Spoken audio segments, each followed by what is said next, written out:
Okay, good evening, everybody. Welcome back to Exploring the Lord of the Rings. This is session number 213 of Exploring the Lord of the Rings. And tonight, I am very excited to bring you a very special announcement indeed, and that is to talk more about our Exploring the Lord of the Rings publication as we are working to bring our Exploring the Lord of the Rings web project together.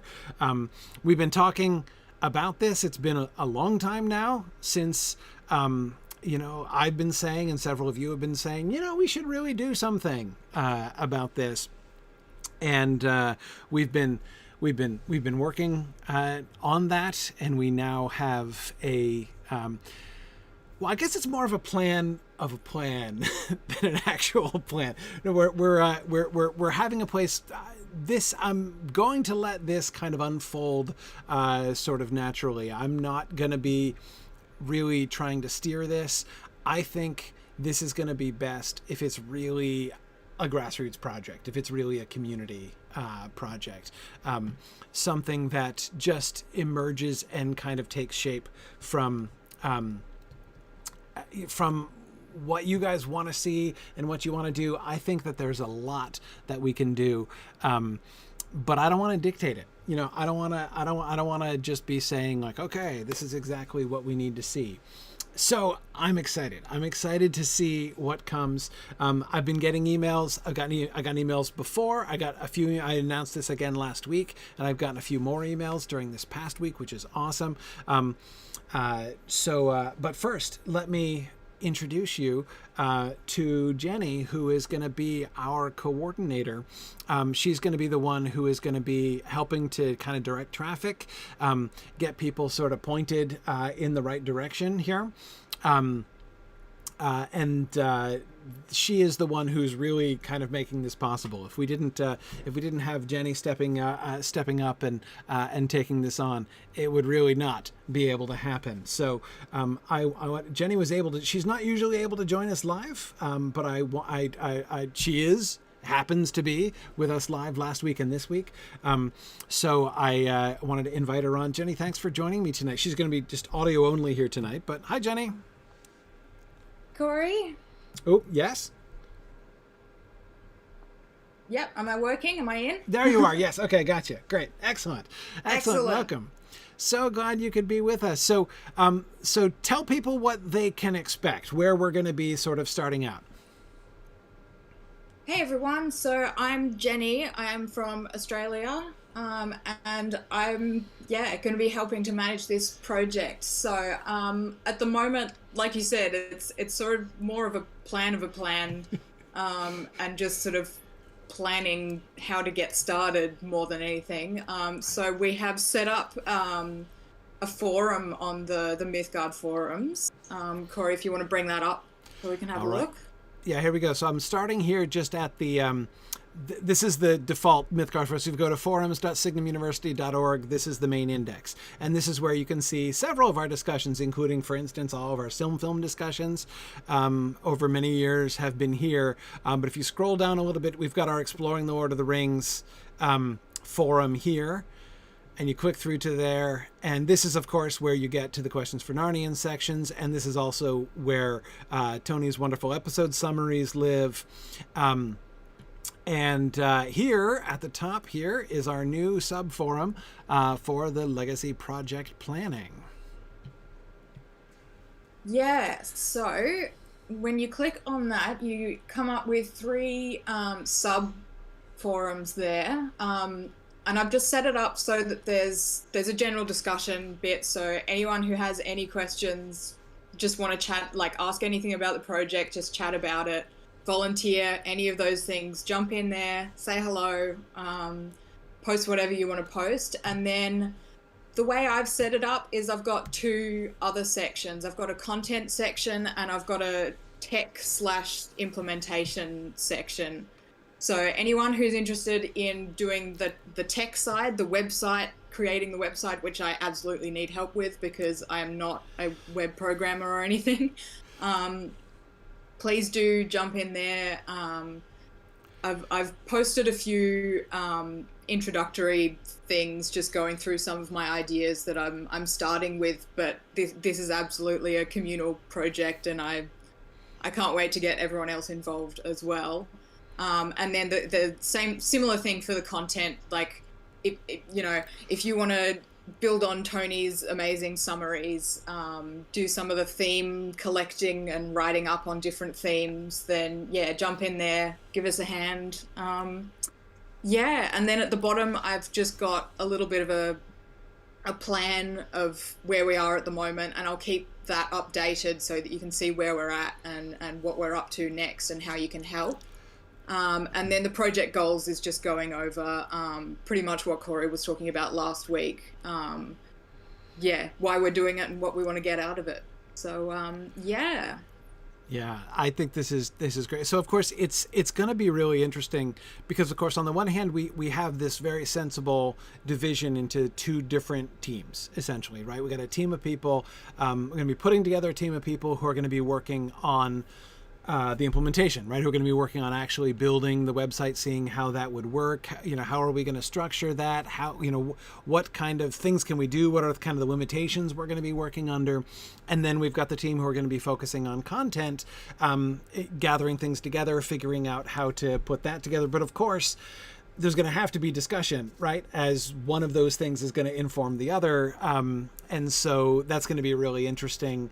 Kind of synergy as that sort of emerges. So there's definitely folks who are really interested in the tech side and would really like to take a hand in seeing what we can put together as far as the delivery mechanism and structure of the thing. There's going to be a lot to work on there for folks who don't know anything about the tech stuff but are interested in thinking about gathering topics, going through, doing some, maybe edit, there'll be stuff from, note taking to collection to like making snippets, audio or video snippets of earlier discussions to bringing in discussions from the discussion board and all kinds of things. There's definitely stuff for both sides to do, but again, there's going to be a lot of need for us to be kind of talking to each other and everything as well. So yeah, I think that it's going to be a lot of fun. As I said, if you've already emailed me, then we've got your name. We're gonna invite you in. I'm gonna send an email to kind of talk a little bit more about that.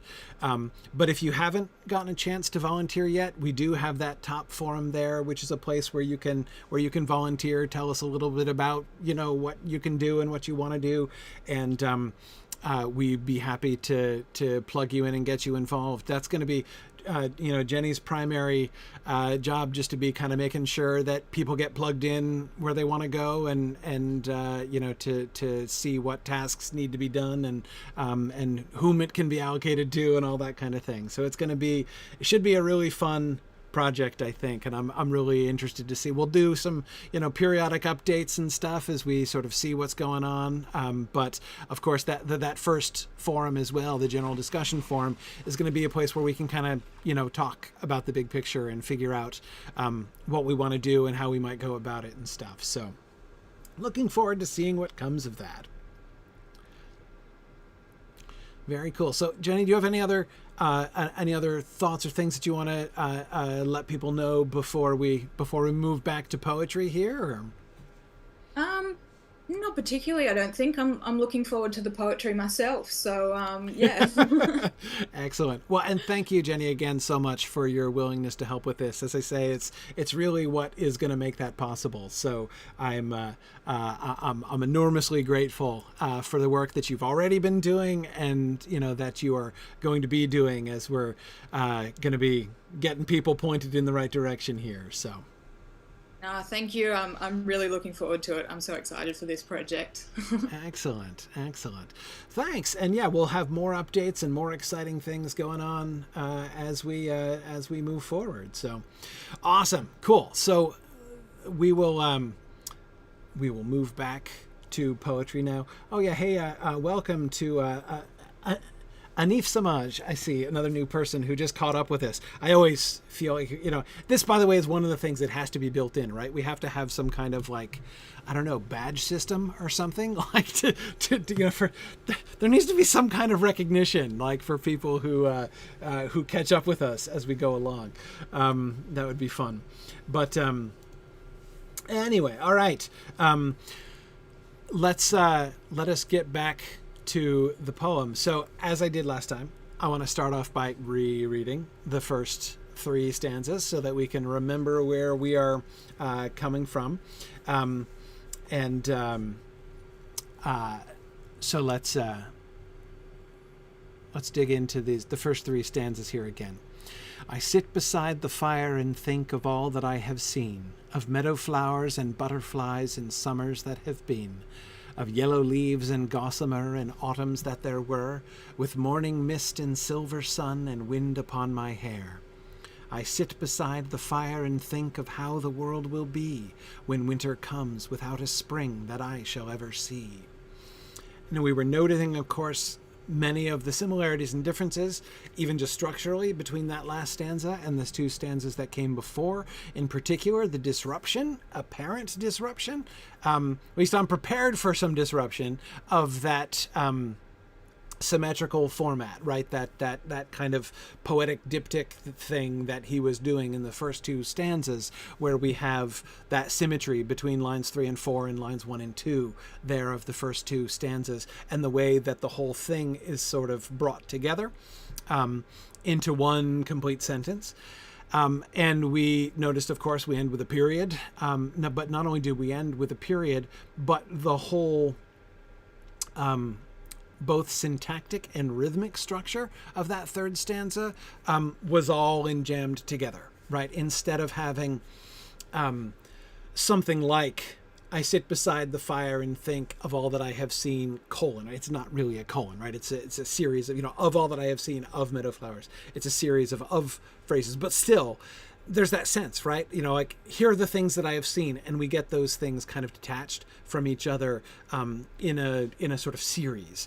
And we were looking at how stanza 3, we don't get, it's not just that we get a shorter series, we don't get a series at all. Instead, we get this bunch of subordinating concepts, right? I sit beside the fire and think of how the world will be when winter comes without a spring that I shall ever see, right? Each idea just kind of adding to and clarifying the idea before, rather than giving us a series of things that he's thinking about, right? That he's thinking about or that he has seen. And we were talking about I was asking the question because I couldn't resist the comparison to the Ent poem, the Ent and Entwife poem, and was wondering if there were a sense in which he could be shifting ground here with winter. What kind of winter are we talking about here? And is there any sense in which, is there any kind of apocalyptic flavor to this poem? Is it something beyond merely his own life and and the contemplation of his own mortality? And I was saying that I didn't think it very likely, but I thought it worth thinking about. So we thought about that a little bit. And we had the winter coming without a spring, and we were given nothing about the winter. We're given no details, no description. What we're thinking about here, what he's thinking about is not winter, but he's thinking about the world and how the world will be under these circumstances. So now let's go on and read. I'm going to go back and read stanza 3 again, and then we're going to go on to read stanza 4. I sit beside the fire and think of how the world will be when winter comes without a spring that I shall ever see. For still there are so many things that I have never seen. In every wood, in every spring, there is a different green. Okay. For still there are so many things that I have never seen. In every wood, in every spring, there is a different green.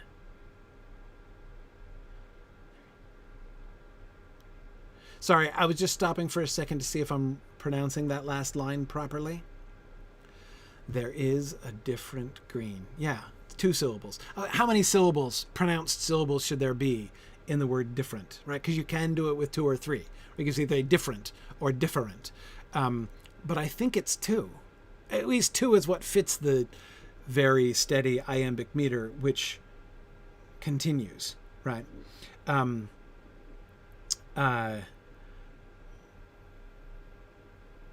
Yeah, I agree. I don't see any reason to bend the meter to give it 3 either, Bjarnasonar. Yeah, I agree. The reason I asked that question primarily, I don't want to make assumptions, because whenever I am focusing on the pronunciation and the sound of Tolkien's poetry, I always try to remember that I'm an American and that I'm probably doing it wrong. I went through a lot of my life not doing that. I went through a lot of my career doing it wrong, but I went through a lot of my life forgetting to remember that, basically, and just kind of sort of being puzzled by things that I probably shouldn't be puzzled by. So, okay. But it's probably different, I think. Yeah, I agree. It's an innovation that's shared by British and American Englishes. I agree. I don't think there's a real reason to necessarily to fear that here. And Jenny says, and Australian as well. So there we go. Okay. Same order as before. Rhythm. First rhythm. For still there are so many things that I have never seen. In every wood, in every spring, there is a different green. Yes, with that pronunciation, the meter is perfect again. Bjorning, I agree. But you know what I can't help but notice? It's not just different. It's not just the word different. Sorry, I should specify. It's not just the word different that's an issue. It's every as well in the previous line. We have to do every as a 2-syllable word, which again is common enough. In every wood, in every spring. In every wood, in every spring, there is a different green. And that works. And that's fine.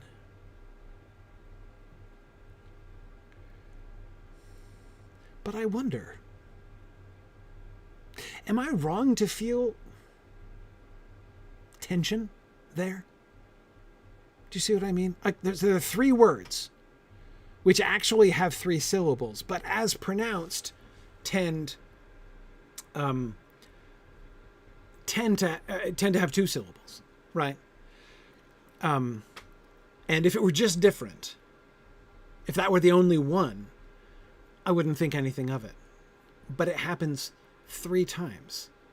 And in fact, those 3 words, every, different, are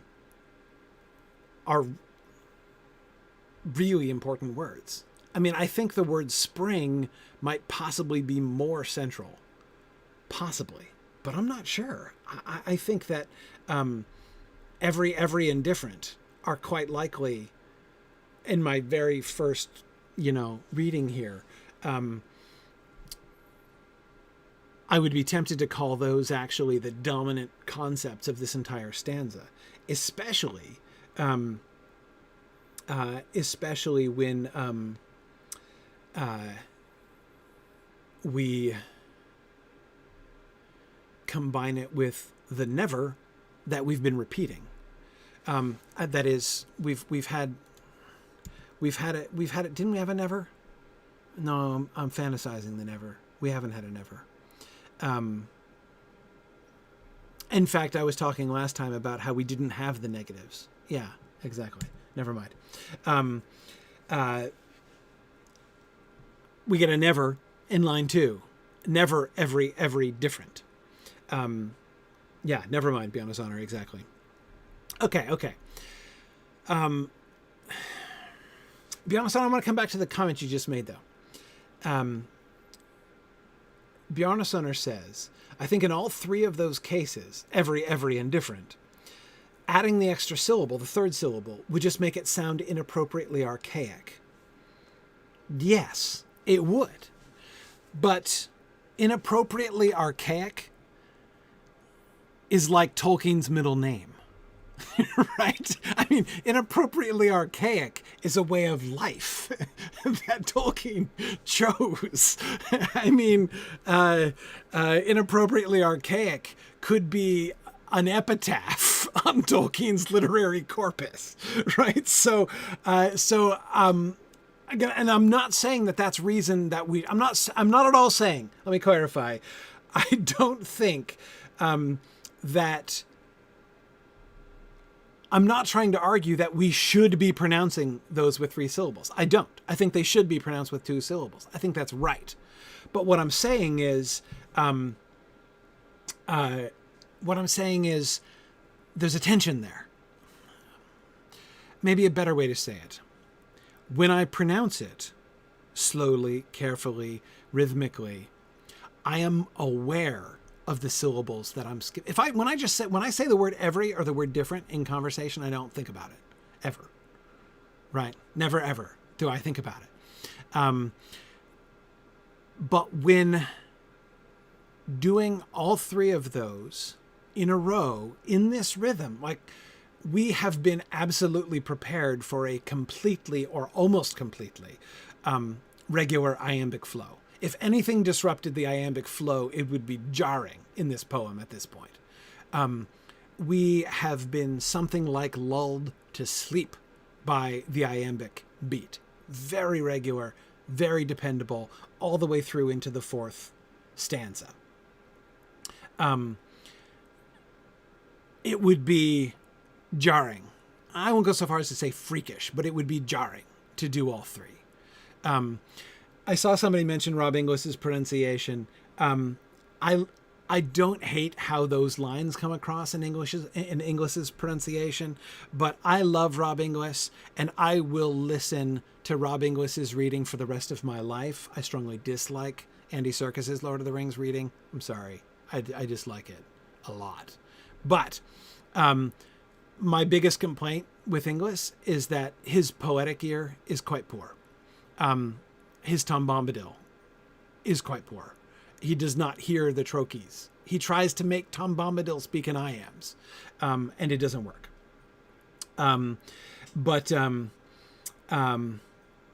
Emily says you gave up the circus version before you left Bree. I made it all the way to Rivendell, and then I threw in the towel.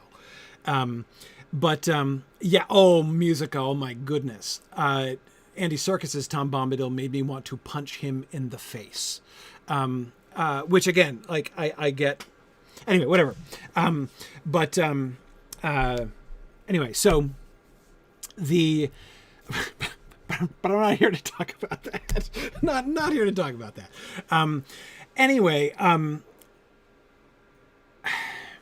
Yeah. So Rob Inglis does not have an ear for the rhythm of the poems here.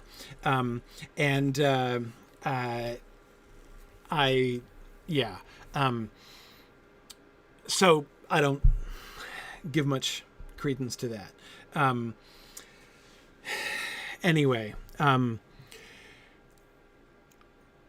Back to the tension that I was trying to describe. In every wood, in every spring, there is a different green. I'm not sure I can explain it. It's the way I normally pronounce the words, and the way I normally pronounce those words fits perfectly into this meter. But it feels... I feel a drag on the rhythm in each one of those words.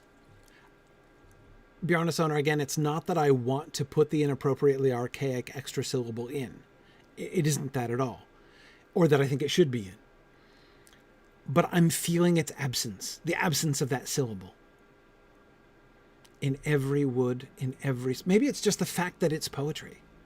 And the fact that it's in rhythmic poetry, it is drawing, especially poetry so very rhythmic as this, so very regular in its rhythm as this. It is drawing my attention to the syllables that I skip. I don't normally think about them. And they are heavy syllables anyway, Pionisona, you're right.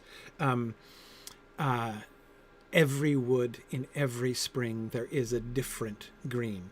The V's and the double F, which of course are almost the same sound, one with voice and one not. It's not quite, but it's almost alliteration, right? Every wood in every spring, there is a different green.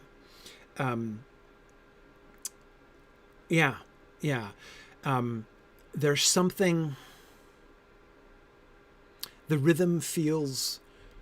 It's not broken. The rhythm is unbroken, but it feels ponderous, if you see what I mean by that. In every wood, in every spring. And yes, for thalassy, it's because if you put the third syllable in, it distracts from wood and spring. And wood and spring, those two monosyllables are important, right? Those two monosyllables need their billing. They deserve their billing, right? Especially since the word spring is the last word of the line. And especially, as we'll see, that there are other reasons that the word spring should jump out at us.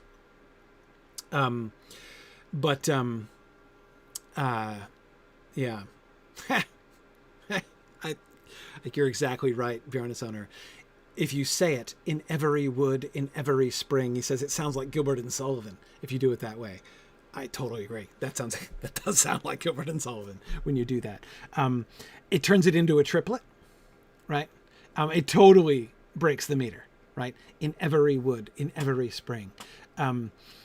It puts a little triplet action into there. And no. No, it doesn't work. It doesn't work at all.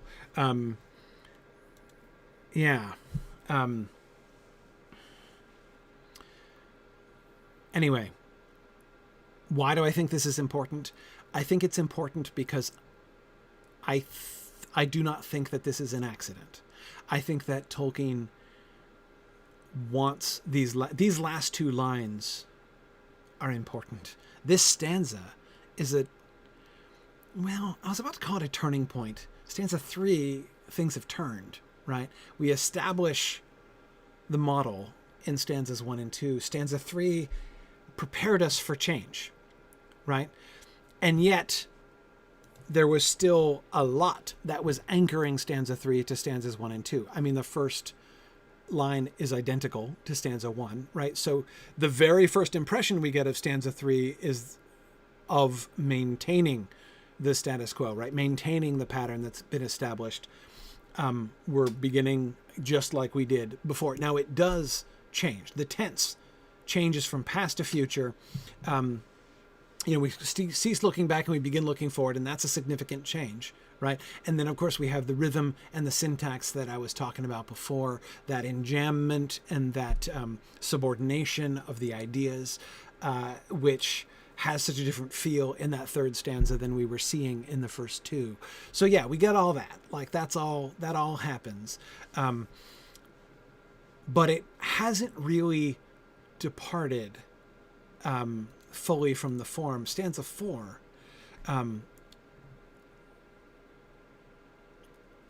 for still there are so many things that I have never seen. In every wood, in every spring, there is a different green. Yeah, let's see about that.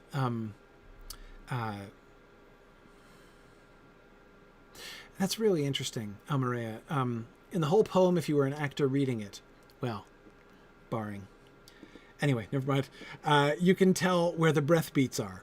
Like in this segment, it leads the reader to slow down.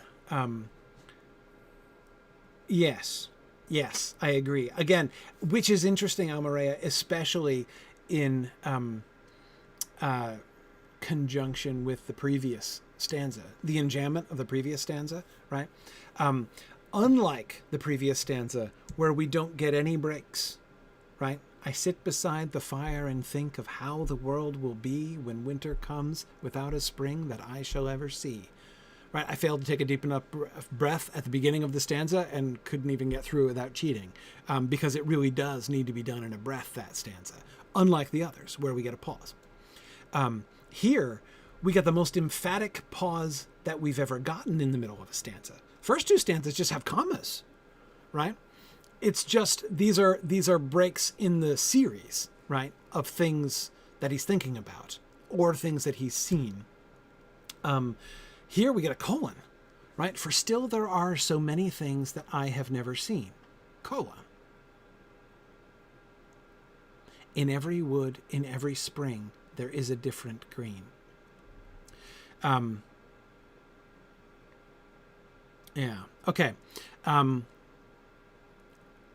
That was my next thing on the rhythm, the overall shape of that. This is emphatically in two halves in the way in which no other stanza has been. Even if we go back to the first two, where we have a pause after a comma and a pause after line 2, still, especially in stanza 1, I sit beside the fire and think of all that I have seen. There's not a pause there after line 1 or anything, but the interesting thing that happens between line 2 and line 3 is that on the one hand, it's I said at the beginning, it's almost like there's a colon there, right? What have you seen? Meadow flowers and butterflies and yellow leaves and gossamer, right? Syntactically, these are all things that he's thinking of, right? The parallelism, these are not parallel objects of the preposition of. Think of all that I have seen, meadow flowers, butterflies, yellow leaves. They all have their separate conjugate. Instead, these are parallel phrases, all of which are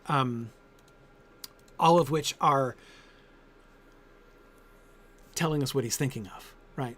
I think of all that I have seen of meadow flowers and butterflies. In other words, where we might expect a colon, maybe, right? Of all that I have seen, we don't get a colon in the first stanza. Instead, we find that the of all that I have seen, far from introducing a list, is the first item of the list, if you see what I mean, right? Of all that I have seen of meadow flowers and butterflies. By starting line 3 of the first stanza with the word of, he has he's transformed retroactively what line 2 does. You know what I mean? And the kind of relationship between line 1 and line 2. If you see what I mean by that. Then back to stanza 4. Here we do get the colon, right? There's still, for still there are so many things that I have never seen, colon. Now we're going to get a list. That's what a colon's for, right? You put a colon in the middle of a sentence when you say, especially when you precede the colon by saying so many things, right? There are so many things, colon. Okay. List forthcoming, right? That's sort of the expectation, right? But, yeah, it's a list of one item, fourth dot list. We don't get it. We don't get a list.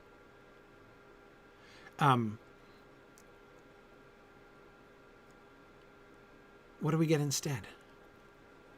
In every wood, in every spring, there is a different green. What we get is every different. Yeah, Drow-Snake, exactly. We get an implied list. Too many greens to list. Exactly. Yeah, TNTC, as my wife would say, too numerous to count. Too numerous to count are the so many things that he has never seen, right?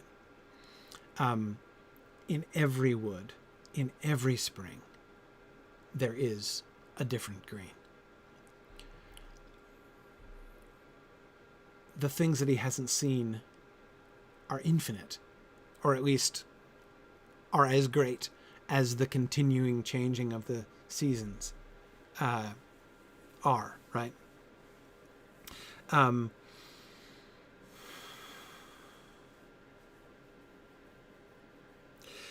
So I'm very interested in the fact that after we get that pause and what sounds like a setup for a list, instead what we get is that dragging, ponderous rhythm there that I was noticing with the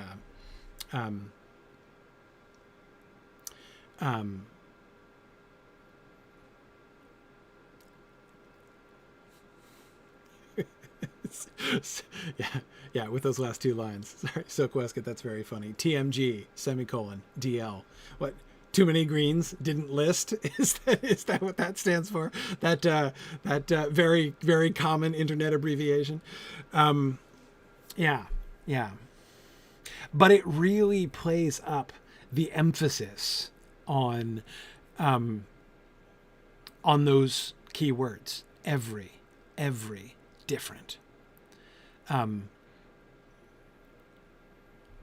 Yeah.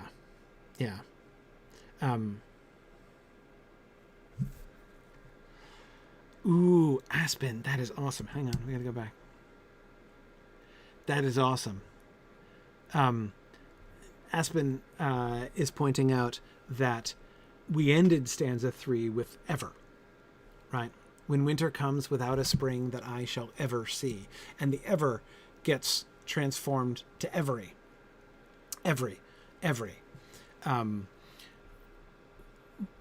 By Aspen, I would point out, by passing through never, right? We get ever at the end of stanza 3, never at the end of line 2, and then every in line 3.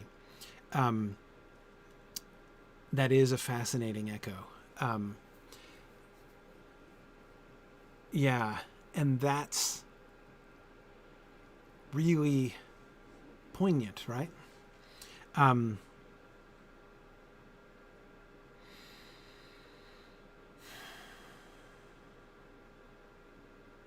More on the sound before we get too entrenched in the words. It's not time for words yet.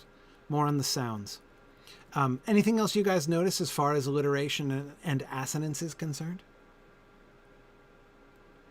Anything else jump out at you? We've been noticing. We got the S's again. It's different, right? We had I sit beside before as the kind of the opening consonantal gambit, right, of stanzas 1 and 3. I sit beside. Here we get for still so many, right? For still there are so many things.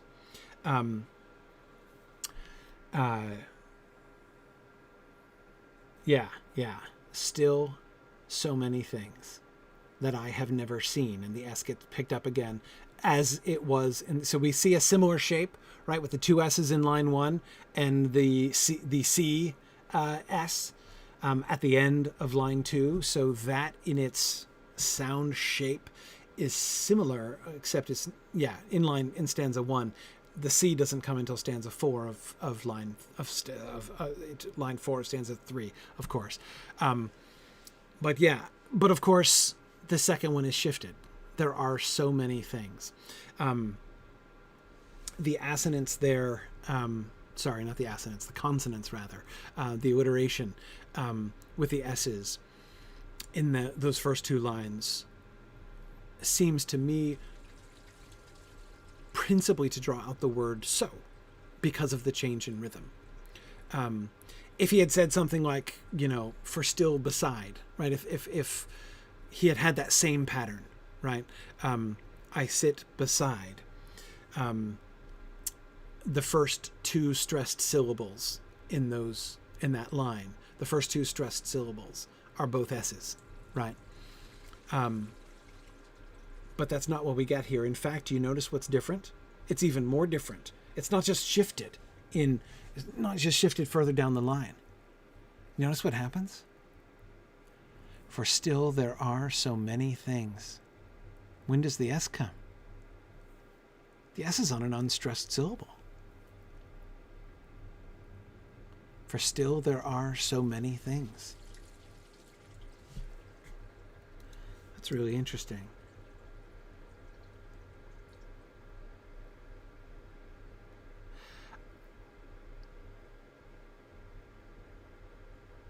I'm looking, apart from terminal S's, which one would hardly expect an S at the end of a plural to be at the beginning of a stressed syllable by definition. Apart from that, I only see one other instance. Two. Yeah, no, one. Where the S is always on a stressed syllable, except for gossamer. I think gossamer is the only S sound, up again apart from terminal S's, that is not on a stressed syllable. Sit, beside, seen, summers, silver sun, spring, see. Shall is not stressed, but it's also not exactly the S sound. I thought about that for a second there, Aspen, but it's not exactly the same sound. Anyway, it's not necessarily that important, but it's interesting. It's another deviation. It makes those first two lines of stanza 4, as far as the S's are concerned, almost it's a bigger deviation than yeah. The S is getting buried compared to what we've heard before. It breaks the pattern, what's been an established pattern. Okay. Anyway, what else? Other consonants. You guys were all over the alliteration in stanza 3. I haven't seen anybody talking about alliteration in this stanza. We get a return of our W, but only once, right? It's a prominent word there in every wood, in every spring. W and S, right? Both of which have been important sounds in the poem so far. As we've been talking about the S, and of course we had that explosion of W's, right? As stanza 3 threatened to drown in W's in the middle there. We only get one here, but it's an important one.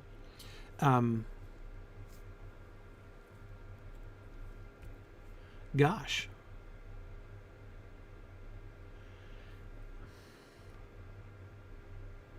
Yeah, Jenny, again, I come back to that, it's making, I kind of tossed that off without thinking too much of it at the time, but yeah, the fricatives in every different and never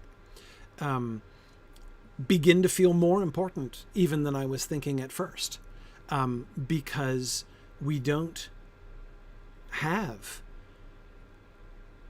compared to the first 3 stanzas, and especially stanza 2 and stanza 3, we don't have an initial word alliteration that works nearly as strongly. Fricatives are the F's and V's, the teeth on the lip ones, every different. So never, every different. Not initial consonantal sounds at all, nor even like beside, right? We were saying beside, it counts to your ear because of the meter, right? It's at the beginning of a strong, of an emphasized syllable, right? A strong syllable. So your ear hears it almost as if it were the beginning of a word, right? But here, those V sounds, V and F sounds, they're in the middle of words, but they're not even at the beginning of syllables. Those are at the best transitional, right? They're not really, they're every wood, in every spring. But you know what? Maybe that's what's making me pause there so much.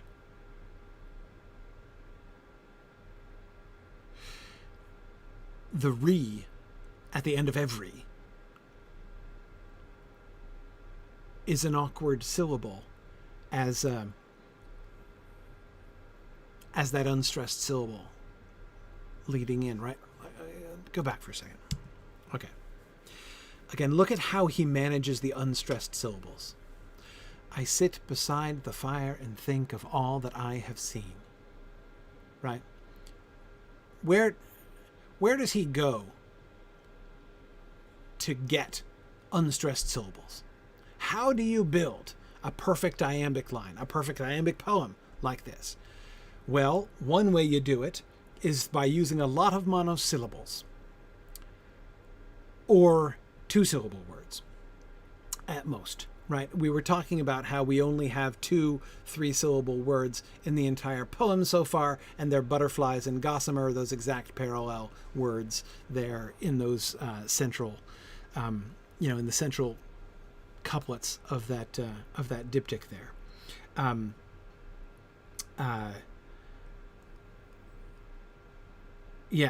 Okay. So again, look at those first 2 lines. I is the first one, right? Beside the fire and think of all that I have seen. Prepositions, articles, conjunctions, helping verbs, right? And then I and that. So that is what is it? I'm forgetting. What is that called? The word that introduces the adjectival phrase. I'm blanking on what that would be called there. It's a subordinator in any case. It would be the class of it, sure. The only difference there, the only word that kind of doesn't fit into that pattern is I at the beginning. But it gets demoted because it's 1 letter long, and and the word that comes, right, the stressed syllable that comes is the verb, and we're all about verbs in our language. Anyway, okay, so I sit beside the fire. So you see how that works, right? You see how he's contrived it, right? And then in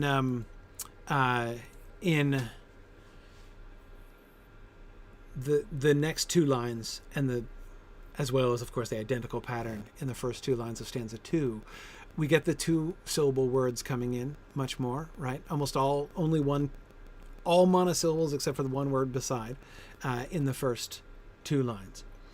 Then we get the meadow, flowers, butterflies, summers. So we get these 2-syllable words with the stress on the first syllable, right?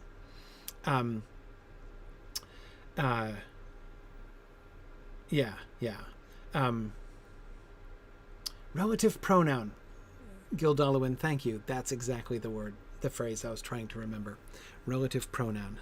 I almost said relative adverb, but that's to introduce an adverbial clause, obviously. Anyway, okay. So, going back to stanza 4 then. In every wood, in every spring, there is a different green. Do you see what I mean about how he has contrived it differently? The rhythm, it's still the same rhythm, but it doesn't sound the same. The re at the way what your mouth has to do. I was doing the same thing when I was looking at meadow flowers, right? Thinking about what those vowels do to your mouth, right? The way that it opens up your mouth, it makes you pull out those syllables, to lengthen them some, because you've got to get your mouth around the hows there as you go through, especially when meadow flower gets repeated like that.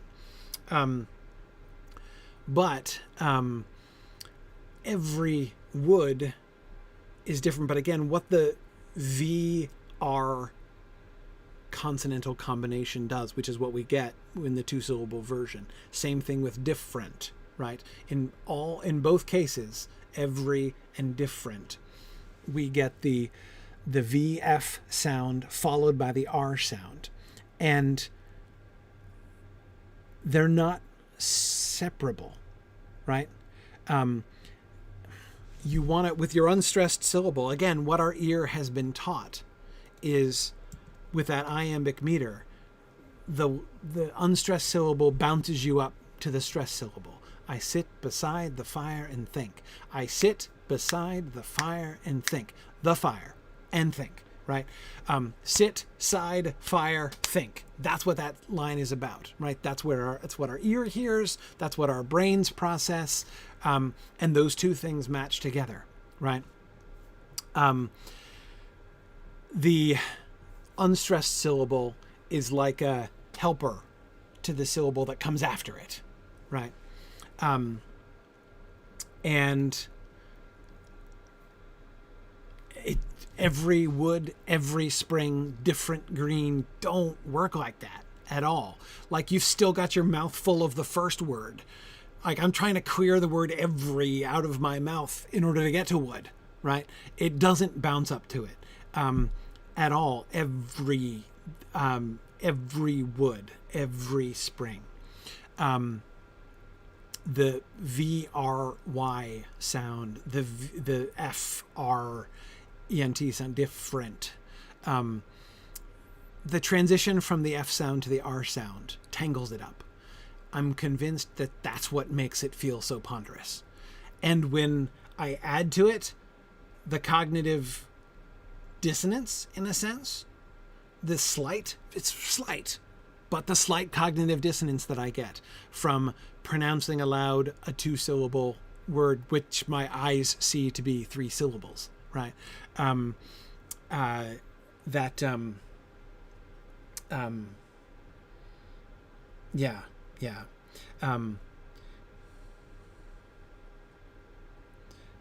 Anyway, so I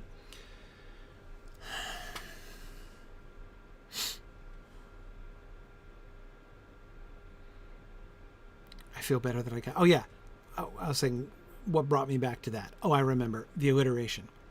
So yeah, the primary, I think I'm ready to say that apart from that interesting weirdness with the S's in the first 2 lines, the primary consonantal sound pattern in this stanza are those middle fricatives, the ev, the V and F sound there. Yes. And I agree with you, Bjarnasonar, the fact that the stressed the Y at the end is a continuant and not a stop. Yes, that also factors into it. Anyway, okay. So I think that's the dominant sound pattern, consonantally speaking. We don't get alliteration primarily in this stanza. We get that. And what's more, notice we get it in the place where we've come to expect alliteration. Where does alliteration live in these stanzas? Line 3 is where alliteration lives, right? Especially in stanzas 2 and 3. Morning mist and silver sun in stanza 2. When winter comes without a spring, right? That's where we get the full flowering of the W's, right? Or when we get overwhelmed by the W's.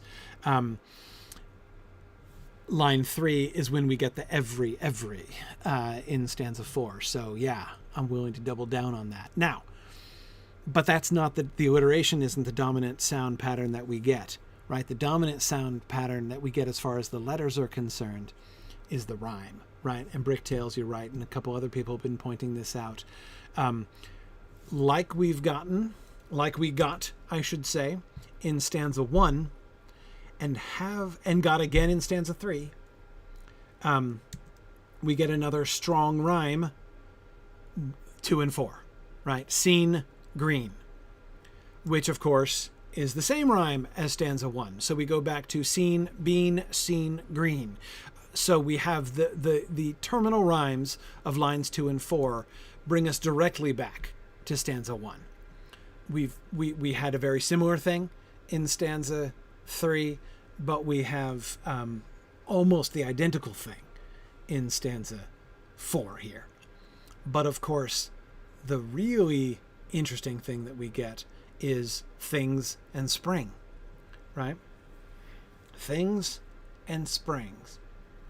No, other way around. Things and spring. One spring, two things. It's not a perfect rhyme. It could be. How trivial would it be to make that a perfect rhyme, right? He could have done that either way. Things singular, springs plural. He could easily have done that. But he didn't do that. And that, too, seems to be part of the pattern that we've been seeing so far. We've seen him pull back from perfect rhymes in were and hair.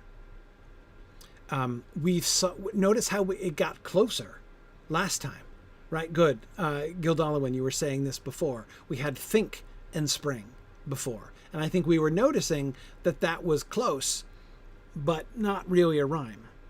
But we had a kind of connection there between think and spring. And now we come a step closer in things and springs. Things and spring, sorry, but not springs, right? It is a step closer, but it's still not a perfect rhyme. So it's almost ABAB, but it's not quite. And we haven't really seen ABAB, almost, I guess, kind of, nearly, with think and spring last time. Yeah, and I agree with you, Bricktails. Never and every comes, especially with the repetition of every. Never seen, every would, every spring begins to sound almost like internal rhyme, right? Yeah, almost. Okay. So what do we do with that?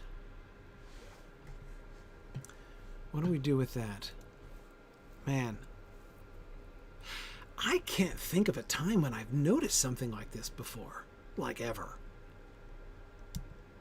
That kind of progression of non-rhymes, right? To have think floating out there on its own in the first stanza, and then think joined with spring in the third stanza. Closer to a rhyme.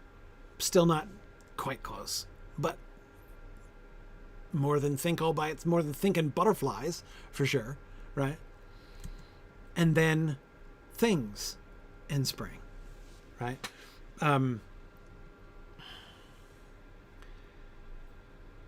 It's flirting with rhyme but avoiding it, and yet there does seem to be a trajectory here. This glancing ahead, as I can now do since we're on slide 2 of the poem, glancing ahead, I can see that this is the culmination. It's not going to get closer than this. He could go one step closer and do a perfect rhyme with thing and spring, or with, another ing word, plenty of ing words out there, right, that he could do. He could do sing and spring or something like that in the next stanza or in the 6th stanza or something like that. And we don't get that. In fact, cheating and looking ahead, I see the ing at the end of a line is never going to come again. This spring is it. This is the last spring. In the poem, anyway. Yeah. Interesting, Matt. Yeah. Matt says it can't be a perfect rhyme. If it was, it would structurally feel like a spring he would see. By keeping it not connected twice, he distances the spring from him. He's distancing. There's a distance between the spring and what he thinks. There's a distance between the spring and the many things that he has never seen, right? Yeah. That seems right to me. It comes close here. Again, this is the climax of this particular sound pattern, right? This is what if we've been being set up in the first 3 stanzas, this is what we're being set up for here. And what it is the near miss, right? The almost rhyme, but not quite. Yeah, exactly. Okay.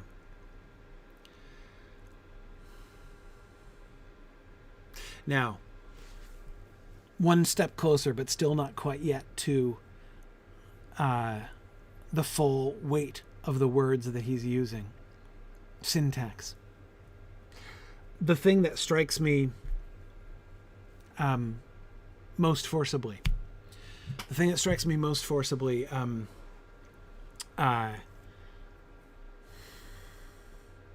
Is the start, the word for, right? I sit beside and think of meadow, of yellow leaves. I sit beside the fire and think. And then for? For's a conjunction. We're starting stanza 4 with a conjunction? Starting with a preposition was fine, because again, it was in a series and it was picking directly up on lines 3 and 4 that we got before, so that was fine. But we're starting stanza 4 with a conjunction?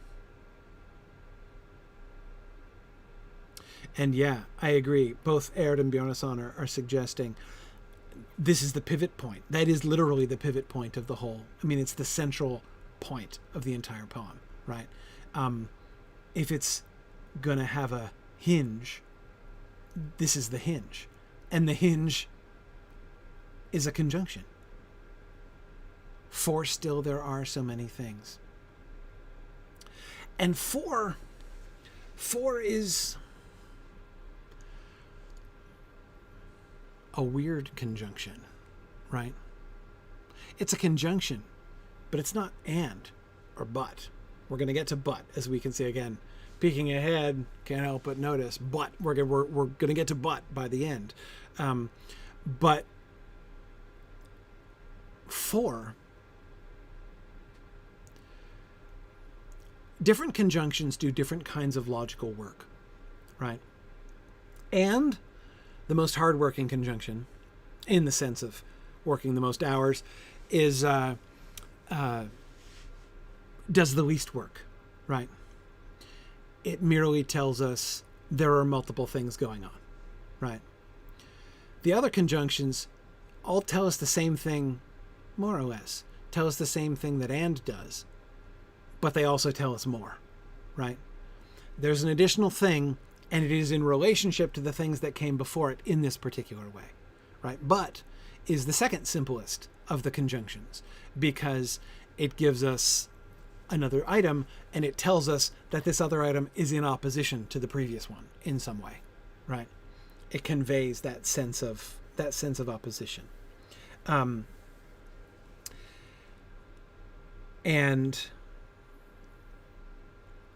for is different. It sets up a reliance on what came before. For is like the word because, right? For is going to tell you, like, here is another thing that comes. It's a conjunction, so it's telling you, here's another thing. But it's telling you that thing that is coming now is the reason for what came before. That's a very different and a much more subtle kind of logical connection between the latter thing and the former thing, right? And that's where we start this stanza. For still there are so many things. It's like the answer to the question, why? Right? Why did you do this? For this purpose, right? Especially when you use for at the beginning of a sentence, right? That's the kind of sense that it provides. Don't let anybody tell you can't start words with conjunctions. It's okay. It's okay. The language is your artistic palette. And that is a thing that you can often, that's a tool that you can use. You have to be careful with it. You have to know what you're doing. You can misuse it. But it is, a conjunction can be used at the beginning of a sentence and it suggests strongly, right? It introduces a relationship between what you're saying and what was said before. Now, the reason why your high school English teachers always told you not to do that is that if you do it incautiously, it's merely sloppy. For instance, it's like if you're writing a paper, starting a paragraph with the word this, right? You want to be really careful with that. Because when you have the word this at the beginning, you write a whole paragraph, right? And then you start a new paragraph and you say, this shows us that. Well, what exactly shows us? Like that word this is just like vaguely pointing at the paragraph that came before, right? And usually you'll want to be a little bit more specific about what it was exactly that suggests the idea that you're going on to explain, right? You're putting a lot of faith in your reader to identify correctly what your pronoun is very vaguely pointing at. And conjunctions at the beginning of sentences can sometimes do similar things, right? This is another one of what exactly, this is an and that goes along with what. But anyway, Bricktails, it is like Bible passages that start with therefore, pointing you back to the previous passage. Yeah, exactly. The for often works kind of like that. Okay. So,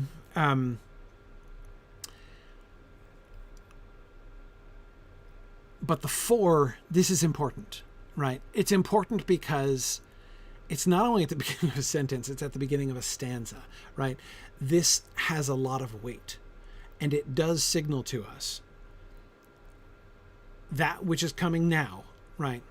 Like the second half of this poem is the explanation of what came before, is the answer to the why question, which was in some sense implicit, right?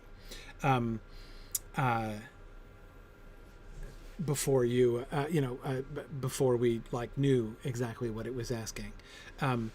Because you think about that, going straight back to what it was. I sit beside the fire and think of how the world will be when winter comes without a spring that I shall ever see. For still there are so many things.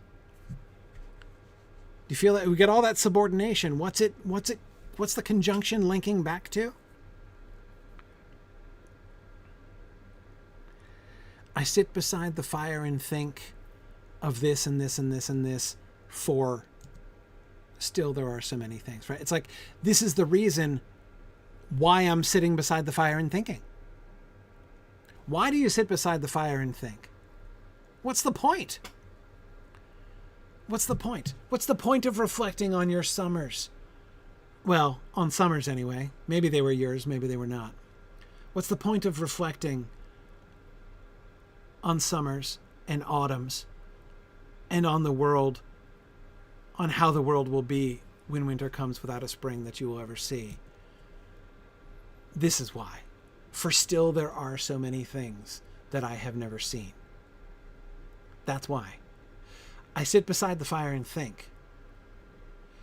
Not just because I enjoy thinking about times that were before.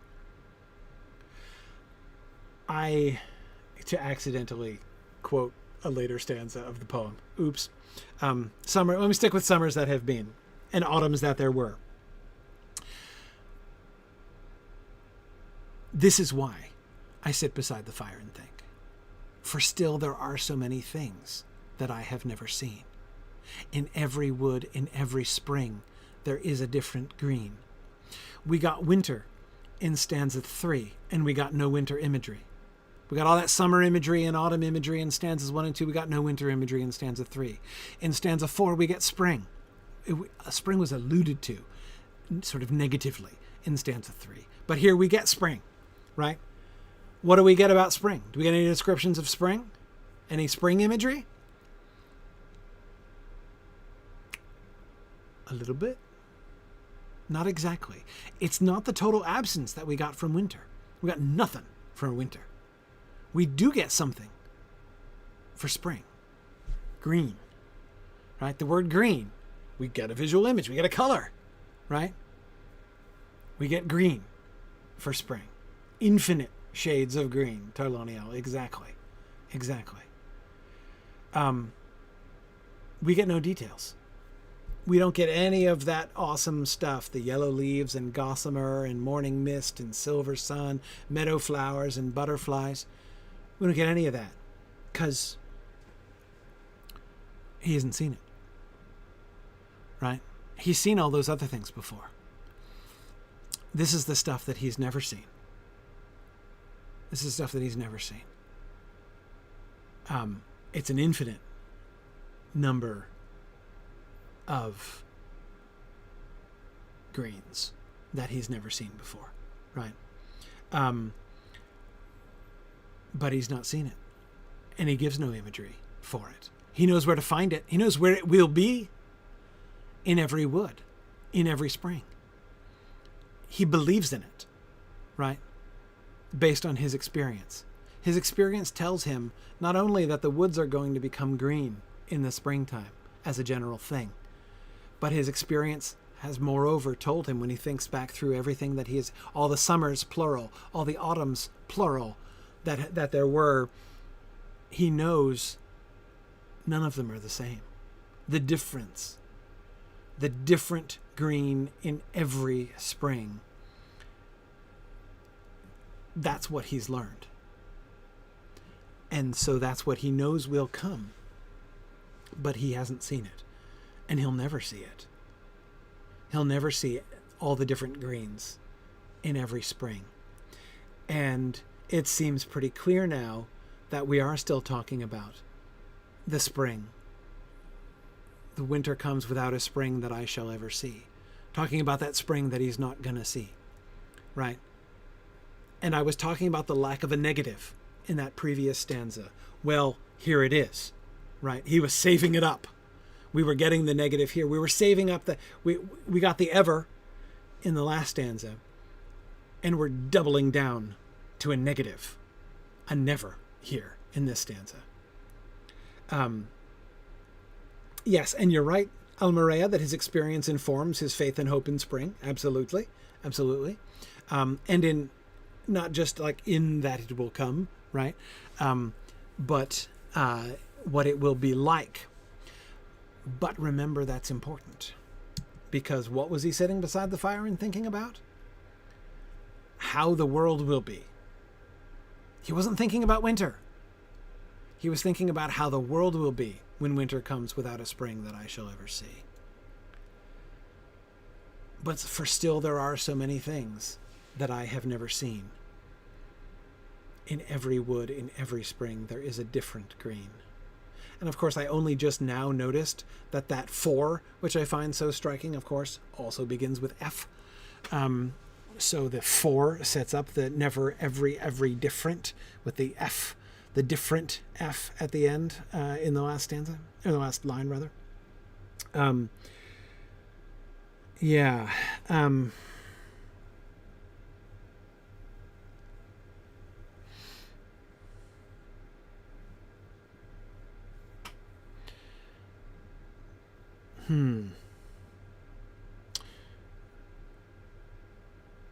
Bjorning, I wonder. Yeah, so let me do these in reverse order there. Amathorn was just saying green also means newness, a new dawning, new life, new beginnings, which of course, spring, right? Yeah, that's what the different greens in every wood in every spring is all about, right? Those new beginnings, those new dawnings. And he's looking past his own life to new dawnings, right? That I have never seen. I just noticed something. Remind me to talk about tense in a moment. But Bjornason, then I want to come back to the comment that... No, wait. Yeah, sorry, Bjorning, the comment that you were making. My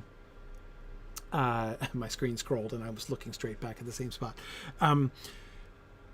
Bjorning is wondering, you don't think this has an optimistic attitude toward apocalypse? Like the winter that he shall never see is in a sense the apocalypse, and he's hopeful of greater springs beyond the second music of the Ainur. If we did a reading like that, Bjorning, like this would go back to the potential apocalyptic reading of stanza 3, right? The winter come, Sauron might win, right? A darkness might fall on Middle-earth. There may come a winter that has no spring, right? None of us will ever see the spring from that winter. And if so, the payoff from reading stanza 3 that way is it makes stanza 4 an act of Estel, right? For still there are so many things that I have never seen. Winter may come without a spring that I will ever see, or that you will ever see, or that any of us now dwelling in Middle-earth will ever see. But you know what? Beyond all darkness rides the sun, right? There's still going to be, not only shall green come again, green will keep coming again. It's going to carry on happening, you know. Yeah.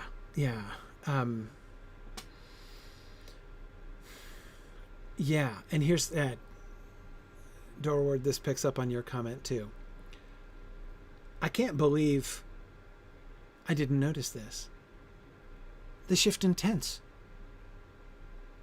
What tense are we in? What tense are we in?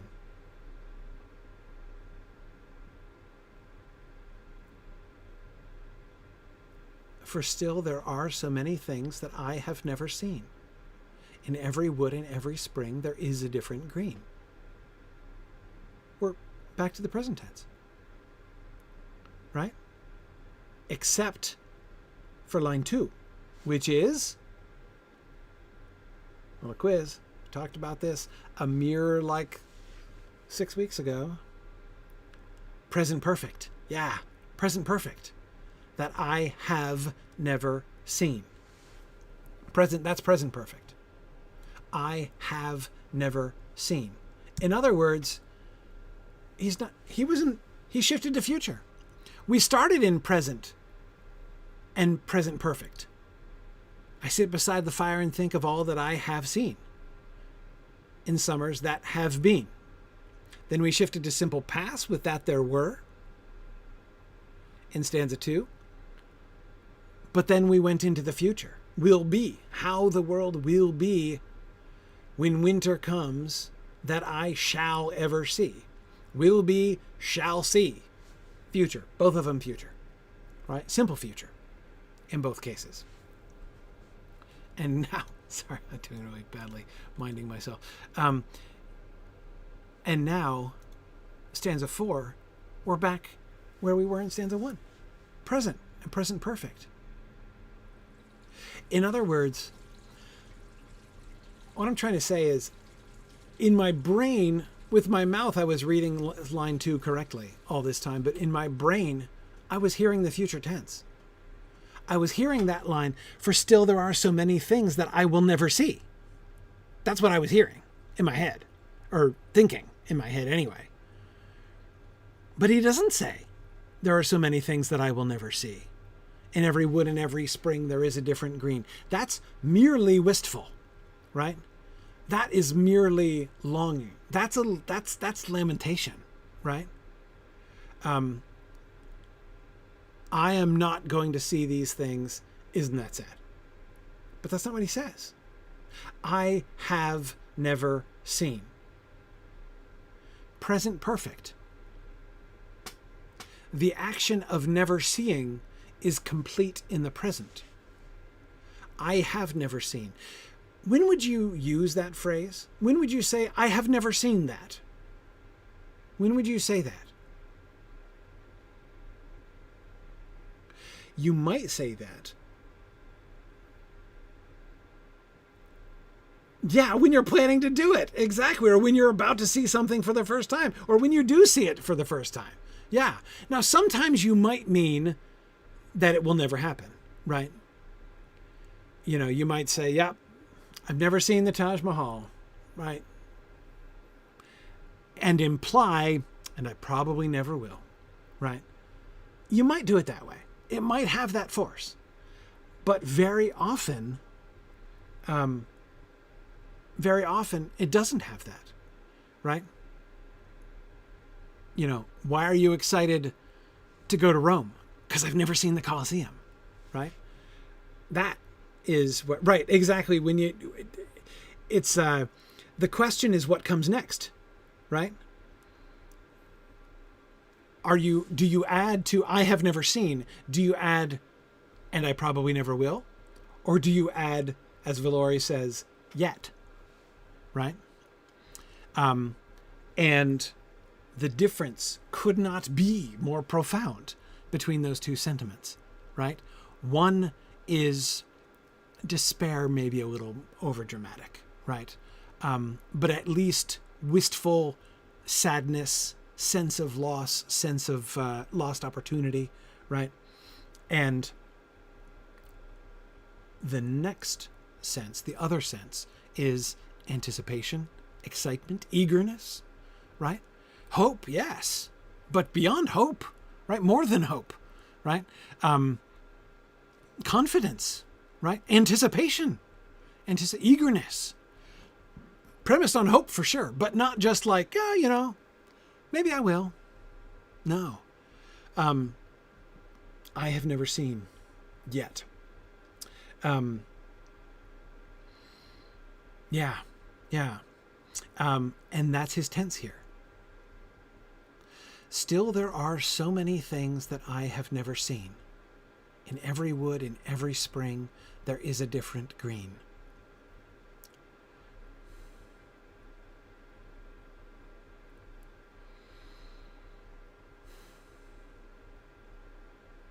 In the first two stanzas, we were commenting about how absent the author was, the speaker, right? It was all about the summers and the autumns just like happening, right? He was presumably seeing them, right? But he wasn't, until the wind is playing in his hair at the end of stanza 2, he is not the protagonist, right? It was the summers and the autumns that were really the focal point.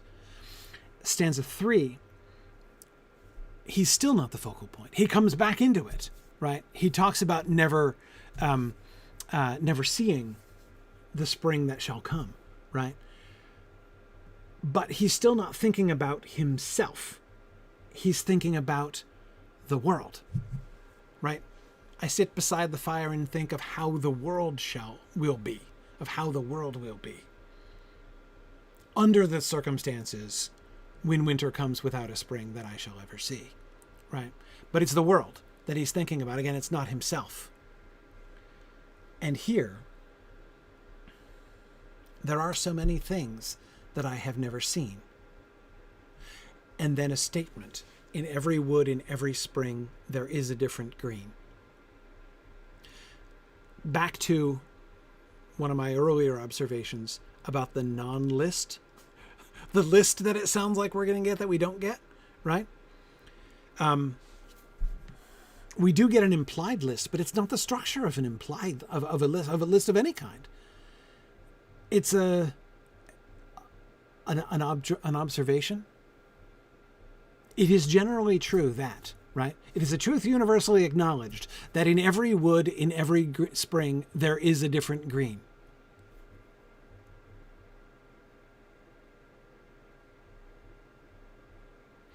What's the subject and verb of this sentence? Stanza 4. What's the subject and verb?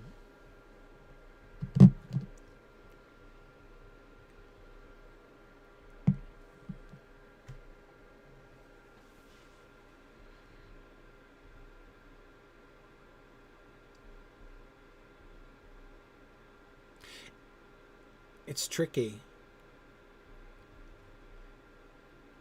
Yeah. It's tricky because we get two independent clauses here, separated by a colon. Right?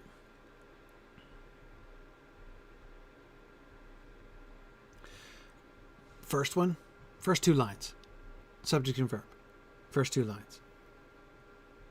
Yeah, there isn't a real subject, not a subject in the sense of something doing an action. There are, really. There are still so many things that I have never seen, right? So many things that I have never seen is all describing what is, right? So it's like there are, right? And there is in the second half. You could say things and green. You could say, yeah. I mean, I agree, Bjarnasonar. It's not there and there are not exactly, are not exactly the subject of the sentence, grammatically speaking. But we get both. What I'm trying to get to is that both clauses have the same construction. Clause 1, independent clause number 1, there are so many things. Clause 2, there is a different green. Those are the two independent clauses, right? A different green is, many things are, or there are, there is, right? Yeah.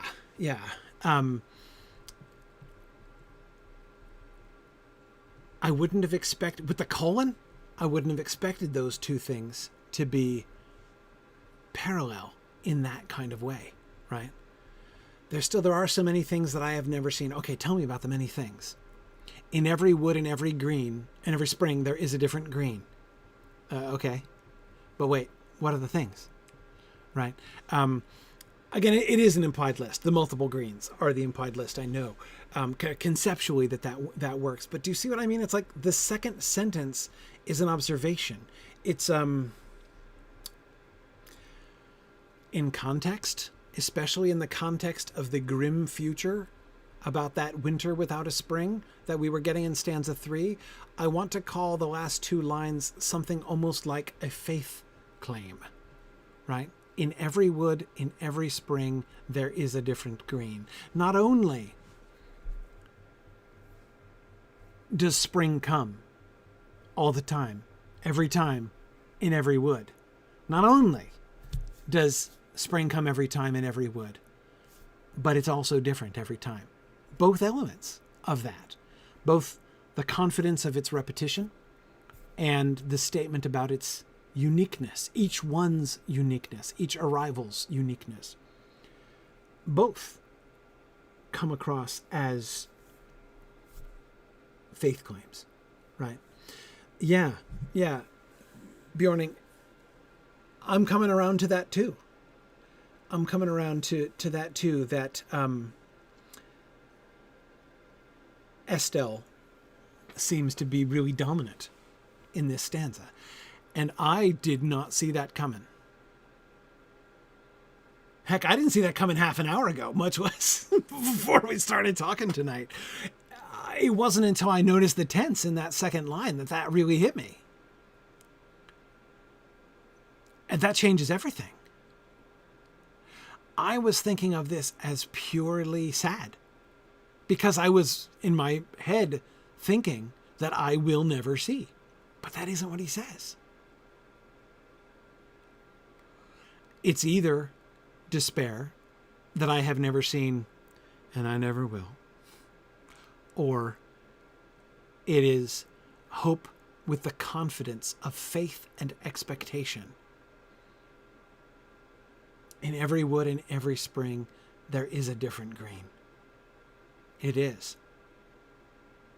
And I can't help but come back to the apocalyptic stuff, Bjorning, that you were suggesting before.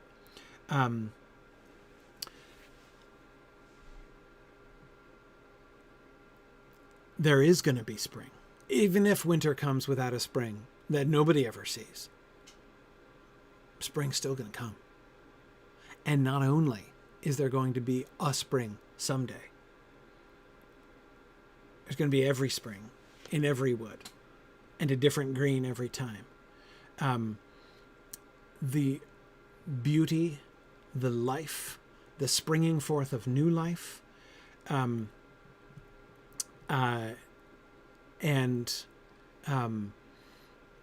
the diversity of it, right? The newness, the very newness of it itself, all of these things are going to come. They will all happen. And even as far as he is concerned, I haven't seen them yet. One way or another, maybe he will. I absolutely did not see. I'm like reeling from this reading of this stanza. But that would be incredibly powerful if that's the answer to the why question. The implied why question of why are you sitting by the fire and thinking? Sitting beside the fire and thinking? Yeah. Dawn, exactly. Dawn will come again. Day will come. Spring will come again. Right? Exactly. Spring will come again. Yeah. Yeah. Yeah. Yeah, exactly. Bjorny, I like that. He doesn't say he won't see the greens. He says there are different greens. He may not see the next temporal spring, but he will see the infinite greens. Yeah, even if he misses the next spring, even a whole bunch of springs, right?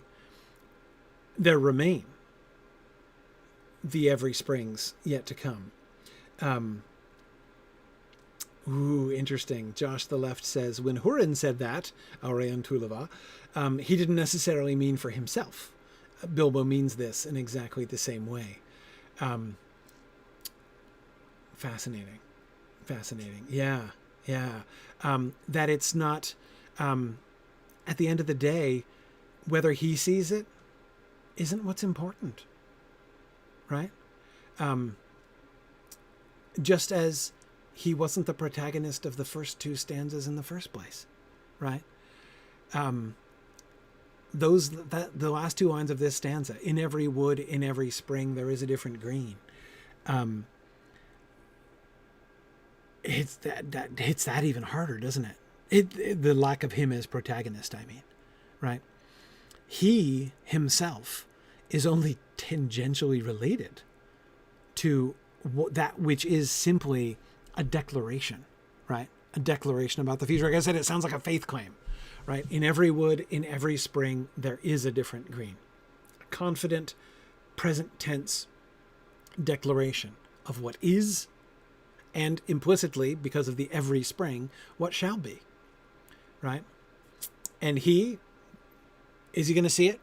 How many will he see? It doesn't matter. Because remember, the second time, what was he sitting beside the fire and thinking about?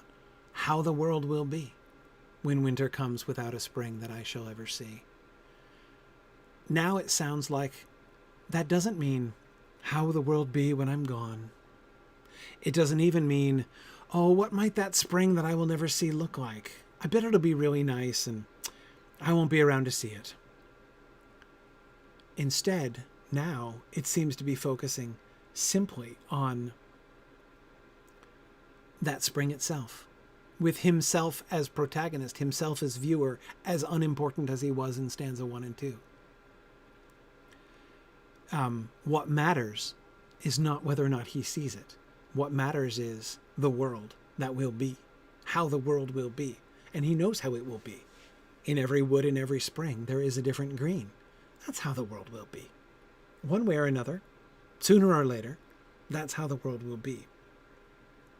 And Josh the Left, yeah, you're absolutely right. By ending his book and passing it on to Frodo, or rather even perhaps by passing his book on to Frodo without ending it, right, he's realizing the story wasn't ever about him in the first place. Yeah, it's not just his story. Gandalf may joke about Bilbo being prepared to write a sequel when they come back, right? The messengers with the ring come back. But that's not Bilbo's language, right? Not when he gets to it. Yeah. Wow. Well, that completely blew my mind, and we're late, so it's time to go. But sometimes having my mind blown takes a while.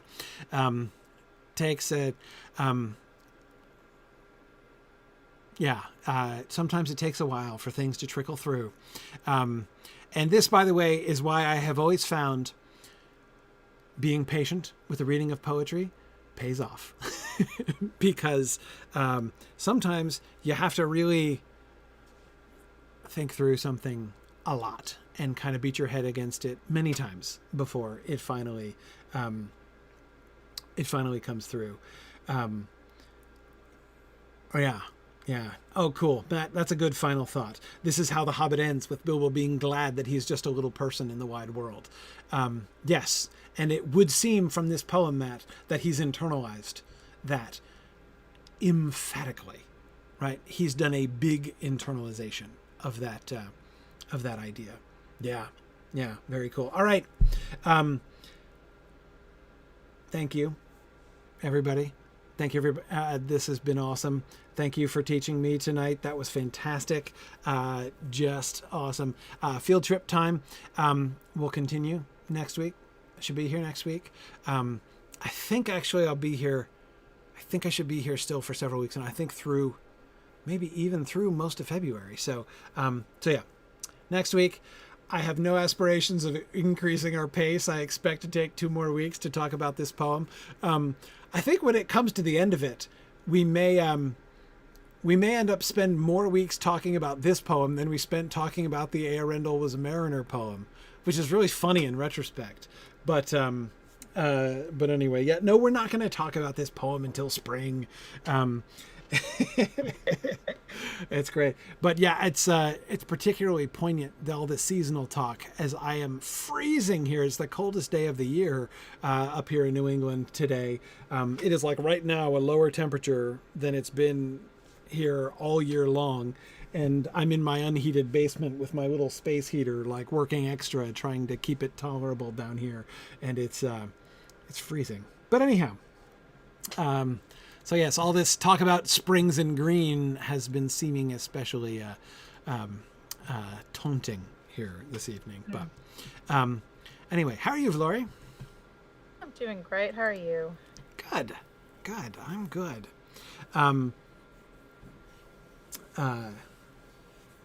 Yeah, cool.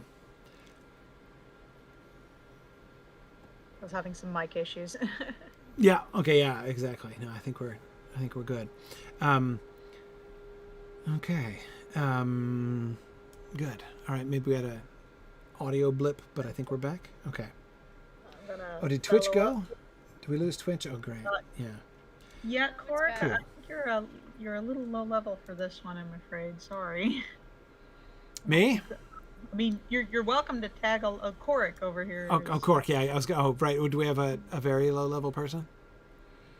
Yeah, just a bit. I mean, you can try, but we can't guarantee your safety. Also, you can't use the milestone with it. Oh, yes, that's true. Yeah, level 7 is a bit of a challenge. Yeah. We're not going to it. Okay. Well, we're going to go to a town.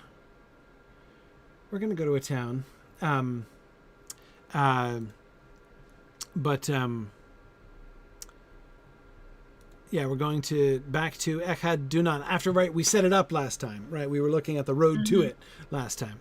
Yeah. But yeah, Amathorn says we can't guarantee you won't be killed by a squirrel, which is totally true. Yeah. So,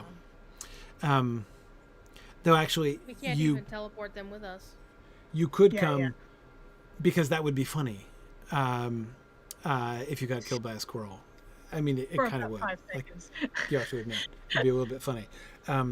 But I don't think the squirrels would kill you, would they? Do squirrels attack? No. No, just no, about the deer how attack. everything I know. else does. Yeah, though. the lady deer will attack. The lady deer will attack him. Yeah, they'll hunt him down. But yeah. Well, unfortunately they're too low level. We can't even summon them with us. We can't summon them either. Nope, Okay, they're too low so I level. guess the only way for you to get to Echad Dunann would be by Stable Master, which you'd presume we have to Mithril coin. mithril coin there. Yeah. Yeah. And we're not, of course, asking anybody to spend money to join us. No, of course. All right. Well, okay, we'll invite you. Yeah. All right. We'll have a go. Mythgard is not responsible for the safety of said fellow. That's right. That's right. Yes, exactly. All right. Please sign that you consent That's right. here in triplicate. We have a waiver for single-digit level characters who come to. Yeah. Okay. So. All right. We were looking at proximity to the road was one of the primary things, right? We were looking at this road as the main thoroughfare between Moria and Eregion, and we've got our nice archway here. And we were looking at down the road where it looks like we can see that bent over arch over there. We were getting some archways, some like triumphal arches along the road to make that kind of extra fancy. We looked like we were having, maybe a little B&B, maybe a little hostelry off the road up there. But that leads to the question of what is this exactly? This is the largest thing and closest to the road. Again, the game instructs me very clearly to see this archway up ahead as a very significant boundary. The game tells me that this is the border between Eregion and Moria on account of we've got this big glowing doorway that we have to go through, and this is, this was a significant moment. Yeah. So it's right after we cross into Elvish territory, essentially, right? We've left Dwarf lands and we've entered Elf lands. And as soon as we do, here right next to the road, we have what? A something? Embassy? A way station? Way station, right? Says JJ. Yeah. Gift shop, right? Maybe. Well, let's see. Okay. We've got a gateway, but a small one. This is a teensy gate. I mean, yeah, it's an archway, but I've seen bigger archways in walls in these Eregion constructions. Maybe it's like a customs. I mean, presumably there's export and import. There would be companies trade. that have to inspect goods. Yeah, it's possible. Last homely house before Moria. Permission. Well, Right. yeah, the chances are people need permission to enter in. Right inside, we have steps leading up to a dais here. And the dais is nice, and it's surrounded by the nice open arches with the filigree work, and probably, I'm going to go ahead and guess, a domed ceiling, as most of them seem to have domed ceilings around here. I like the domes. Does look like a weigh scale. What's like this is so you've got to trucks. drive your wagons up here onto the dais and they'll weigh it to see. Or the goods on your card anyway. Check your manifest. Check your manifest. Yeah, exactly. All right, hang on a second. Let's. So we've got what looks like probably a wall that continued to this boulder over here. Yep. So we had a more or less solid wall, though doubtless it had lots of arches in it, and indeed we can see that that's the case, right, from this one that Lathlornileth. That's a lot of L's. Lathlornileth is standing on here, right? We can see the pillar with the inlaid like lapis, or the kind of turquoise marbling, right, on the inner side of the arch, just like we can see on the inner side of this arch, right? Yep. So we know that it had more archways and stuff, maybe open, maybe not. So maybe rather than wall, this is more like a cloister kind of wall, right? Yeah. Okay. It just occurred to me that the elves don't seem to care much about rain. No, not at all. It's possible that the other domes and stuff were glassed over and that the glass is gone. But I also think it quite possible that they did not care about rain. Maybe there's some sort of cloth canopy that gets stretched across or something. Yeah. It's possible. It's possible that they could have a retractable roof, like the Sky Dome or something. It's possible. It's possible. I can't see them having a permanent roof over that filigree dome stuff that they do, because that just seems too obviously designed to both be pretty and let in the light. So I can't imagine that it was permanently covered, even with something that would have, decayed. Yeah, no, I agree, JJ. They don't seem to mind hot and cold as much as humans, and so I agree that they would probably not mind being wet either. I've always kind of imagined that the elves would have enjoyed all weathers for themselves rather than merely trying to avoid the rain and enjoying this, the sunshine. I don't know. Standing in the rain is all romantic until it gets down into your socks and your underpants. But I'm just saying, Noldor probably had special socks and underpants. Judging by some Noldor, they've probably led their entire lives with wet socks and underpants. They probably developed special fabrics and stuff. I get it. Like Feanorian underpants. Feanorian underpants. Yeah. Underpants. Yeah. No, I'm sure. But then if it wasn't wet, they'd have nothing to complain about. Oh, they're more cheerful than that, especially these elves, because remember, evil had departed from the world. Right. All the gung ho complaining elves all got killed off. Exactly. Yeah. No, they've been gone some time now. Yeah. Exactly. Yeah. Okay, but yeah, I see what you're talking about, the arches over here. Notice the arches are the same as the arches on the door. We get that turquoise stuff on the inside. Yeah. I noticed that they seem to be mirroring the showy offy arches. Yeah. Further down. And this is the first taste that the dwarves are going to get when they go through. Although the arch is elven over there, but yeah, this is going to be the first big elven building they come across. This is obviously they're going to take more time to make sure it's really special looking. Yeah. Huh. Oh, there's a took up here. There's a took up here? Yeah, at the campfire. Herward took. Oh, him. Right. Mm-hmm. Herward took. There he is. Trying to teach the residual elves of Eregion to be burglarious, I guess. I suppose, yeah. Okay. Huh.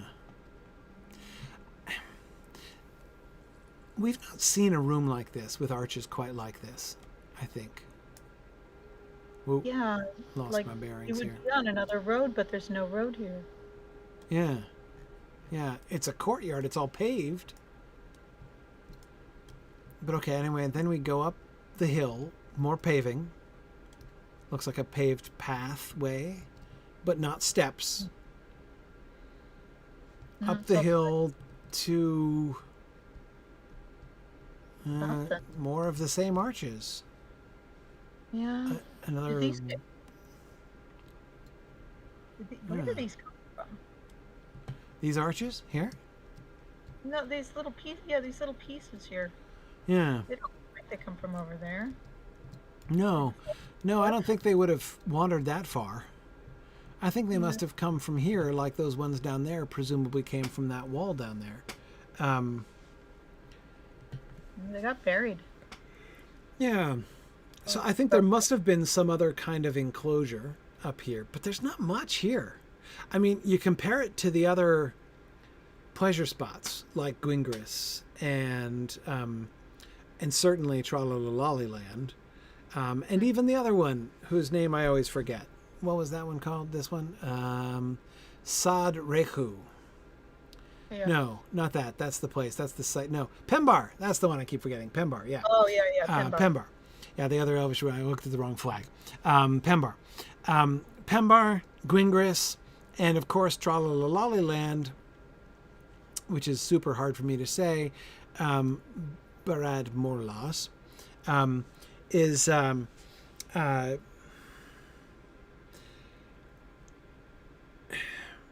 all of them were way more extensive than this. This is tiny compared to those. And we had what were clearly halls, like for indoor feasting, if not for rooms, if not bedrooms, they clearly had at least feasting rooms, feasting halls. Yeah. And there were gazebos. There's not a single like cupola or like, remember in Gwingris, the places where you could give a speech, right? Or tell a story or sing a song, right? Yeah. We don't get anything like that here. It like feels like more of a political functional just station than an actual. It does feel more like a station. I'm coming around to the way station idea or even the customs hall idea. Yeah. But this is less of a civilization. This is more of a we have established our presence here. Yeah. Because see, again, I come back to the doorway, the first impression. We've had other daises before, but they were like in Gwingris we had the raised floor of that big fat tower, right? That we were kind of guessing like acoustically designed for chamber music or something like that, right? When we were trying to guess the functions of the different buildings at Gwingris. But here, notice the stairway really emphasizes it to me, right? You're a dwarf and you're coming in here, right? Mm-hmm. So you're a dwarf. Yep. And the stairs and the dais, you come through, the very first thing you see is the dais, right? So if you've got, especially if you're a dwarf and you got elves standing on that thing, they're way above you. I mean, you're looking way up at them. Oh, it's a power play. It's absolutely. It kind of feels that way. Chair up there. How much you want to bet there was a chair or several chairs up there? Right. Where they had to present their writ of passage and their intent. Yeah, I mean, we know they were friendly with the dwarves of Moria. I don't think that they're like trying to be off-putting or anything to them necessarily, but oh no, these are all microaggressions at this point. But yeah, do you think that there's an element of like, we trust you're not thinking of trying any funny business, but like some kind of element of I don't want to go so far as to say distrust, right? But bureaucracy is the right word. Yeah, we're wanting to make it clear that you've entered Eregion, you need to be. Yeah, it did. Dolorstruck, you're right. It does say that Celebrimbor had a friendly rivalry with the the dwarves of Moria. Yes. Yeah, but if the dwarves do respect dwarves are, it's secretive and stuff, and, they extended their trust to the elves, but if they understand anything, it's paperwork. And like they grudge, Glowin has a moment of complaining that the Bjorning's tolls are high, but he doesn't exactly complain that there are tolls, right? I mean... No. They need to replace the bridges. Yeah. So if this is something like a customs office, exactly, Amaria, to see if there are any Balrogs or nameless things to claim as they come through. Dig, too greedy, or too deep. Right. I can see that in like a checkbox, right? Have you dug, too greedily, too deep? In the last 14 days. It's sounding like my COVID screening tests from when I just went Right, abroad right. recently. Yeah, yeah. Have you traveled out of mountain recently? Exactly, JJ. This is built in Celebrimbor by Celebrimbor in rivalry to the dwarves' welcome centers up in Gundabad. Yeah, exactly. Yeah, Exactly. yeah, absolutely. Although he got the spacious, but not so much the building part. Yeah. Well, it's hard, you know. Well, I was going to say it's been a long time, but of course it has for Gundabad too. Yeah. Yeah, I mean, I don't know if Customs House is exactly it, but it feels... Sorry, go You ahead. gotta hand it to the dwarves. Their structures really do stand the test of time, where the elves, They do. Well, they get. but that too, I think, is also part of the spirit of this, right? This wasn't designed to be a fortification. This wasn't designed to endure against all things. This was this was the party civilization, is our primary reading of this, right? I mean, everything here that was set up was initially set up as for recreation, you know? You get the feeling the dwarves take the attitude of we are temporary, but our buildings last forever, while the elves are more like we last forever, our buildings are temporary. Yeah, exactly. Yes. Yes. Yeah, no, that's a really neat way of saying it. That seems exactly right. They wanted their buildings to be nice, to be an excellent kind of backdrop to what they were doing, but they're convenient in various ways, but it wasn't about the buildings.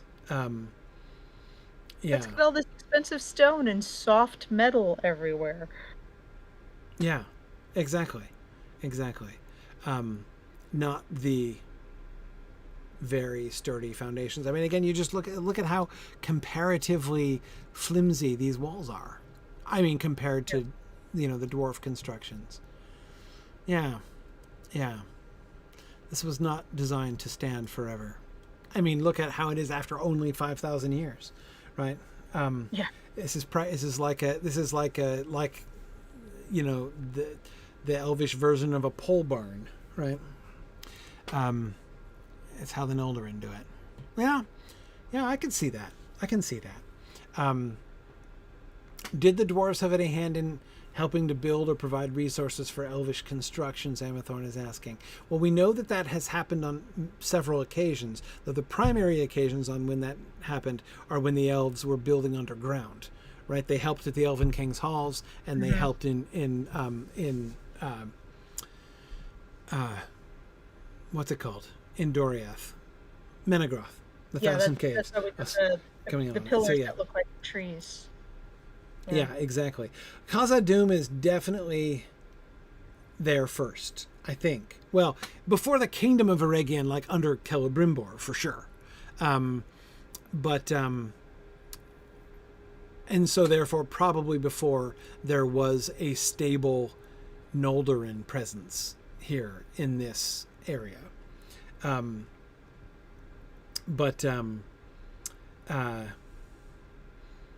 But yeah, Khazad-dûm was definitely there before that time. I mean, was Khazad-dûm set up before any elves wandered through and threw a party in this area? Probably not. But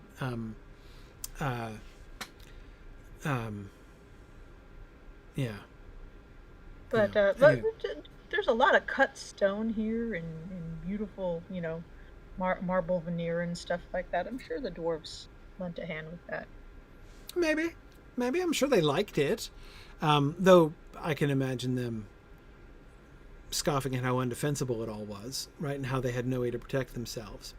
And of course, put holes in the windows. I could bend it with my fingers. Right, and probably how retroactively smug the dwarves felt when Sauron's armies did in fact invade Eregion, and they could close their doors, and Sauron could not get into Moria, but trashed all of Eregion. The elves were kind of going, quick, somebody build doors. Yeah. No, that works. I think whether it's actual custom house or just some kind of, or gift shop, or whether it was designed for elves or dwarves, it could be, the idea of the last homely house, before you get to Moria. Yeah.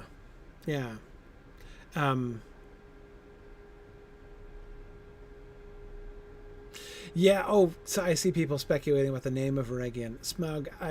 Jenny, I bet you're right. I bet that Eregion, would translate as Holly. So that Holland, he gives the name Holland. That usually is a direct translation of the Elvish word that he gives it. The way that he introduces Holland. It doesn't sound like, and by humans this was known as Holland. But rather as a translation of Eregion. And so the word Region is going to mean like that it's not like Eregion is the digital version of Region from Beleriand, but rather it's Region is just going to mean the land of like a different but related species of tree. I'm not sure which Region is supposed to be the land of. Yeah. No, maybe? Okay. Yeah. Region. Like I do remember. Yeah, I do remember looking at maps as a kid and being like, "Why did he call this region? That seems like, even to me, that seems like a bad name." I can't say I have the name fantasy places like place name. Place name. I mean, Tolkien did that kind of thing all the time, right? I mean, the water, the lake, the long lake, the Bywater. Desert. Yeah, exactly.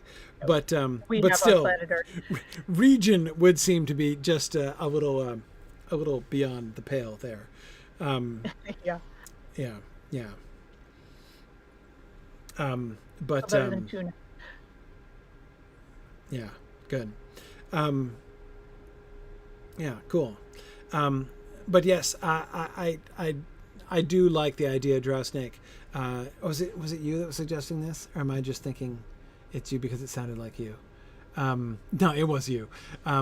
That it was Anatar's gift shop does seem very plausible, I think, as the way to go here.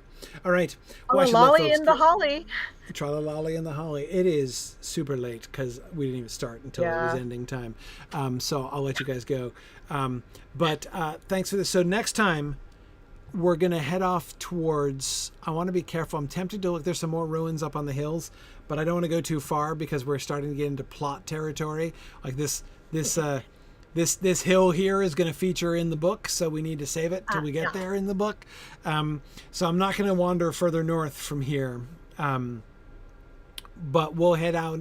We'll head down towards Mirabel next time. Maybe we'll hit the stable master or the milestone in Mirabel next time, and then study that next week and moving forward.